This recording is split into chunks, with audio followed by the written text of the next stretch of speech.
Talib bəy, xoş gəlmisiniz proqrama. Gördük, təşəkkür edirəm. Biz uzun illərdir Ermənistan-Azərbaycan münaqişəsində həmişə yalnız qarşımızda Ermənistan dövləti deyil, həm də erməni kilsəsi və diaspora və lobbi olubdur.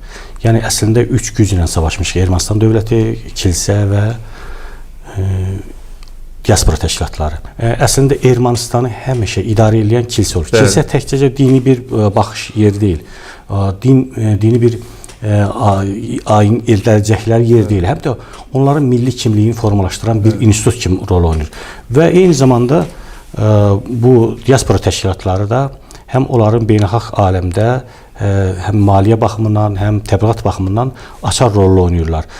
Sizcə indi bugünkü diaspora təşkilatlarının səssiz qalmağı, onların fürsət axtarma kimi nəzərə alına bilərmi? Yəni onlar doğrudanmı susub çəkiləcəklər, yoxsa bu prosesdə bir vaxt qarşımıza çıxacaqlar? Əslində diasporun belə səssiz qalmasının səbəbi, yəni Vətən müharibəsindəki Ermənistanın onları məyus etməsidir. Yəni Ermənistanın Vətən müharibəsindəki ağır məğlubiyyəti diasporu gözlədiyi hədəfləri arxa plana keçirmiş oldu. Diaspor Ermənistanın qələbəsinə inandığı halda, ən azından Qarabağdakı torpaqları saxlayacağını gözlədiyi halda əslində bu baş vermədi və Azərbaycanın əzəli torpaqları belə deyək ki, özünə qaytarılmış oldu və bu diasporda dediyim kimi məyusluq yaratmış oldu və diaspor öz gözləntilərini bundan sonraki mərhələyə saxlayır demək də bir qədər hardasa absurd görünə bilər. Çünki bu günləri Amerika Birləşmiş Ştatlarındakı diasporun özündə hardasa parçalanmalar var. Bəzi qüvvələr, mən arxivlərdə işlədiyimdən deyirəm bunu, yəni Amerikanın belə deyək ki, siyasi sferasına təsir göstərməklə müharibənin yenə də alovlanmasını, bəziləri isə artıq bu problemin bitmiş olduğunu bildirirlər və əslində Ermənistan bölgədəki vəziyyətinin daha sonraki vəziyyətinin daha stabil olmasını düşünürlər. Yəni qonşularla münasibətlərin nizama salınması, real Ermənistanın gerçəkləşdirilməsini düşünürlər. Amma əslində onun diasporun radikal qanadı olan Amerika Erməni Milli Konqresi və Amerika Erməni Assambleyası ki, bunlar Amerika Birləşmiş Ştatlarının ən böyük lobbi təşkilatlarıdır və lobbi təşkilatları diasporun siyasi qanadını təşkil edirlər. O lobbi qanadlarında demək, özləri daxilində də parçalanmalar var bu məsələyə münasibətdə. Ona görə bəziləri, məsələn, Amerika Milli Konqresinin Qarabağ məsələsi münasibəti daha radikaldır. Amerika Erməni Assambleyasının Dağlıq Qarabağ məsələsinə münasibəti daha loyaldır. Hardasa kompromisə gəlmək məqsədi daşıyacaq bəyanatlar verilməsi ilə bizi xarakterizə olur. Amma diaspor istənilən halda böyük bir gücdür. Diaspor bu günləri erməni diasporu dünyada Yahudi və Yunan diasporundan sonra üçüncü ən böyük, həm iqtisadi imkanlara malik, həm də təşkilatlanmış şəkildə fəaliyyət göstərir. Ermənilərin maraqları uğrunda mübarizə aparan böyük, Amerika Birləşmiş Ştatları Konqresində böyük kokusa malik olan, hardasa 120-yə yaxın, 130-a yaxın senatorları öz ətraflarında cəmləşdirə biləcək böyük bir gücdür, böyük bir qüvvədir və onların Amerika siyasi həyatına təsir imkanları daha böyükdür, xüsusilə seçkilər ərəfəsində və Amerika vətəndaşlarının real vergi ödəyicilərinin hardasa deməli Samuel Oyimzin də qeyd etdiyi kimi 1,4 milyard dollarlıq bir vəsait vergi ödəyicilərinin Amerikaya, Ermənistana dəstəyidir. Erməni diaspor heç vaxtı real həyatdan, real vəziyyətdən barışmayacaq. Sadəcə onları indiki dövrdə erməni diasporu izolyasiya olunmuş bir vəziyyətdədir. Erməni diasporunun Ermənistana həm iqtisadi, həm siyasi təsirləri demək olar ki, zərərsizləşdirilmiş bir vəziyyətdədir. Erməni diasporunun Amerika və Fransa, Avropa və Amerikadakı diasporların özünə məxsus xüsusiyyətləri var. Əgər Amerikadakı diaspor bir qədər qondarma erməni soyqırım iddialarına əsas götürüb həyatda qalmağı və bütövlüyü qorumağı düşünürsə, Avropadakı erməni diasporu birbaşa belə demək mümkündürsə, assimilyasiyadan qorxmağı, əriməyi düşünür və onun qarşısını almaqdan ötəri, yəni belə demək mümkündürsə, siyasi prosesləri daim gündəmə gətirməklə erməni xalqını ayaqda saxlamağa çalışır. Azərbaycanın bu qələbəsi nəinki Avropada bir sıra qüvvələri narahatçılığını ortaya qoymuş oldu. Eyni zamanda onların fitvası və dəstəyi ilə ölmüş olan diaspor fəaliyyəti yenidən süni şəkildə dirildilməkdədir. Xüsusilə Avropanın əsas siyasi mərkəzləri sayılan Brüsseldə, Hollandiyada və Belçikadakı belə deyək də, bu son parlamentarlərin Azərbaycana yönəlik fəaliyyəti də birbaşa erməni diasporunu hərəkətə gətirmək, onların parlamentə belə deyək ki, bu Azərbaycanın qələbəsini kölgə altına salmaq və s. və ilaxırdır. Ancaq ümumi götürsək, yəni erməni diasporunun Avropada fəaliyyəti Amerikaya nisbətən daha aktiv görünür.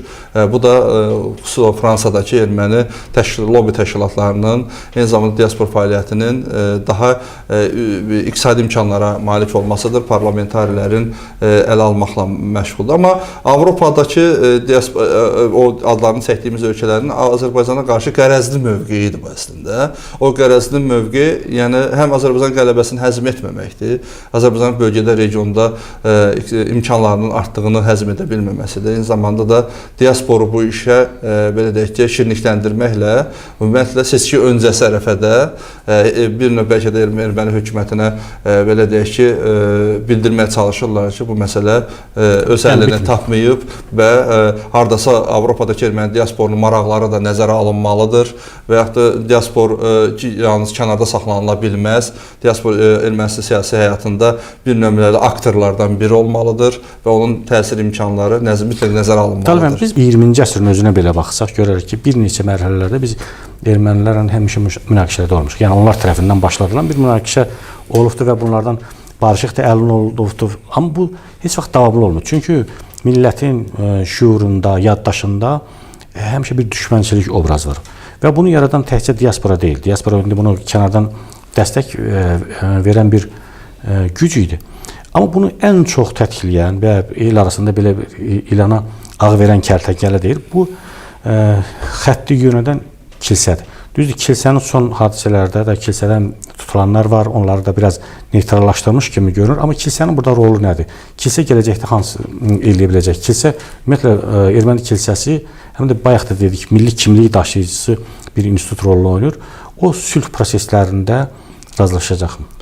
Əslində erməni kilsəsi hadisələrin arxasında duran əsas siyasi gücdür. Yəni ən böyük aktor elə erməni kilsəsidir. Çünki erməni kilsəsi əslində bu Qarabağ hadisələrini körükləyən, ümumiyyətlə erməni-Azərbaycan münasibətlərini həmişə daim gərginlikdə saxlamağa çalışan, onun əsas gizli gücü, gizli əli məhz erməni kilsəsidir. Erməni kilsəsinin belə deyək ki, maraqlarında bu torpaqlarda daim qan tökülməli, daim bu torpaqlar ondan mübarizə aparılmalı, böyük Ermənistan reallaşdırılmalı, erməniçilik öz hədəfinə çatmalıdır.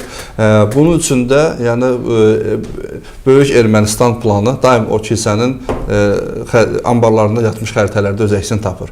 Və bu günləri Ermənistan real hökuməti Paşinyan və digər yəni real Ermənistan hökuməti əslində kilsənin o gücünü, siyasi gücünü zəiflətməklə əslində idarə olunan bir kilsə belə deyək ki, marağındadır. Çünki kilsə müstəqil ola bilməz. Kilsə dövlətin belə deyək ki, əsas sütunlarından biri olmaqla dövlət maraqlarını müdafiə etməlidir. Kilsə dövlətin maraqlarından kənarda özü müstəqil xarici siyasət və yaxud da hər hansı bir siyasət yürüdə bilməz. O baxımdan Paşinyan da çalışır ki, erməni kilsəsinin mövqelərini sarsıtmaqla əslində sülh prosesinə kilsənin dəstəyini qazanmağa çalışır. Buna nail olacaqmı? Ermənistan son dövrdə yaradılmış bir dövlətdir, amma ermənilər həmişə kilsə ilə idarə olunmuş xalqdır.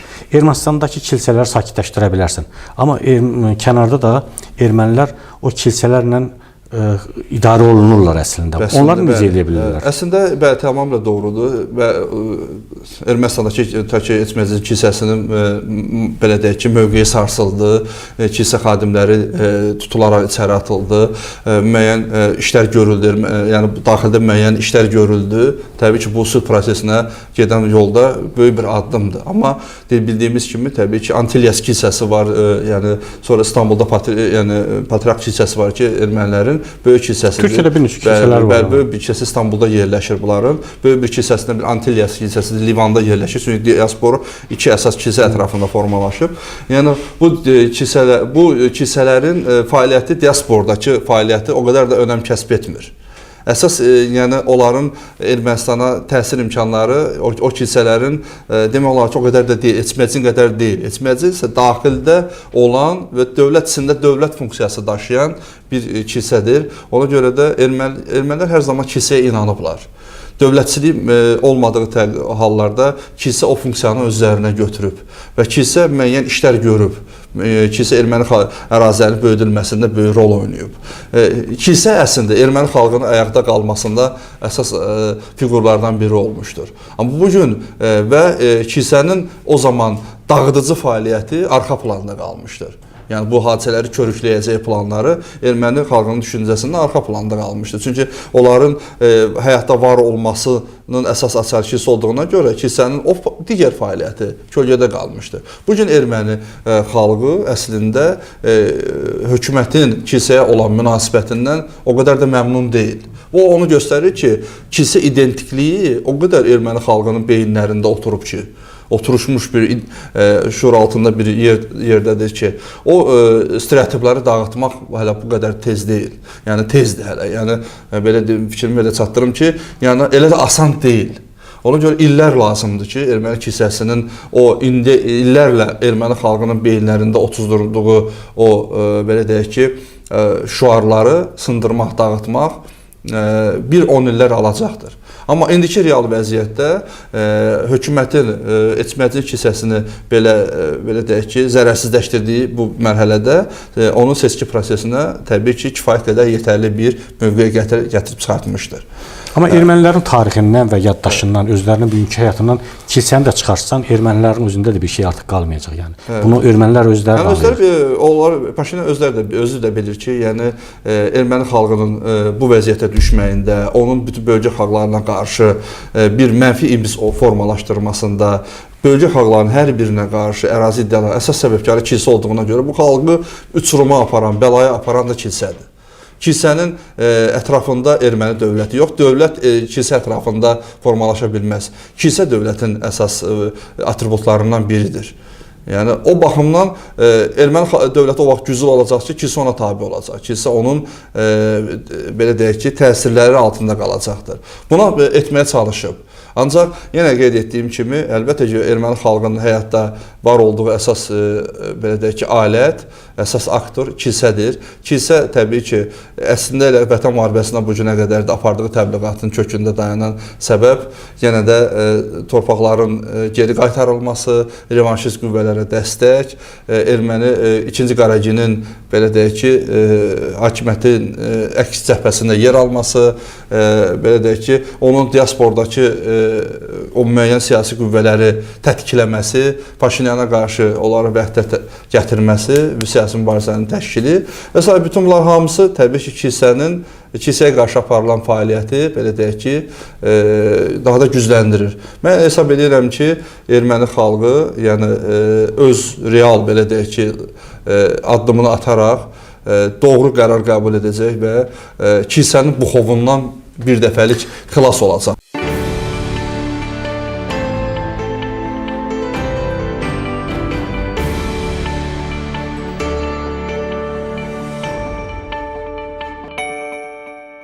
Talib bəy, xoş gəlmisiniz proqrama. Gördük, təşəkkür edirəm. Biz uzun illərdir Ermənistan-Azərbaycan münaqişəsində həmişə yalnız qarşımızda Ermənistan dövləti deyil, həm də erməni kilsəsi və diaspora və lobbi olubdur. Yəni əslində üç güclə savaşmışıq: Ermənistan dövləti, kilsə və diaspora təşkilatları.